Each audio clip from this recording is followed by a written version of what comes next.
যেহেতু আমাদের ফেনী একে বা ফুলগাজীতে দীর্ঘদিন দীর্ঘ 1 যুগ বা 2 যুগ কখনো আমাদের কমিটিগুলো হয় নাই। আমরা যে এই সময় যে রাজনীতি করেছি আমরা কারোর সাথে কোনো যোগাযোগ করতে পারি নাই। আমাদের আন্তরিকতার কারণে হয়তোবা আজকে আমাদের হচ্ছে প্রথম প্রোগ্রাম, এই কারণে আমাদের প্রস্তুতি ছিল কম।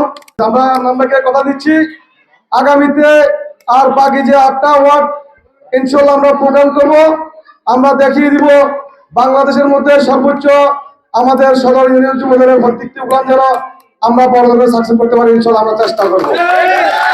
সংগ্রামী উপস্থিতি, আজকে আমাদের যে সদস্য ফোরাম সংগ্রহ হবে, আমরা যারা সদস্য ফোরাম সংগ্রাম করব সবার কাছে আমাদের একটি অনুরোধ থাকবে, যারা এখানে আছেন বা যারা অবগত আছেন, যেহেতু এখানকার গাত্রা ওয়ার্ডে যারা আছেন, গাত্রা ওয়ার্ডে দায়িত্বরত, তাদের কাছে আমার অনুরোধ থাকবে, যেহেতু এটা মডেল সাইড এলাকায়, এখানে যাতে কোনো মাদক সেবনকারী বা মাদক ব্যবসায়ী যাতে আমাদের ফুলগাজী সদর ইউনিয়ন যুবদলের কোন যুবদলের সদস্য ফোরাম সংগ্রহ করতে না পারে, এদিকে খেয়াল রাখবেন।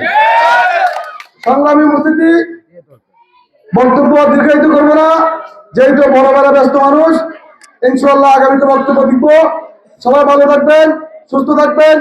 ইনশাল্লাহ আমাদের যুবদলের প্রত্যেক ঘরে ঘরে যাতে একজন একজন করে সদস্য থাকে। আমরা যারা এখানে আছি সবাই আমরা সবাই এই টার্গেট দিতে হবে।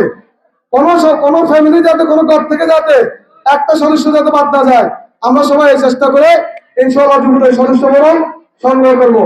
তাই বলে আমি আমার বক্তব্য শেষ করলাম।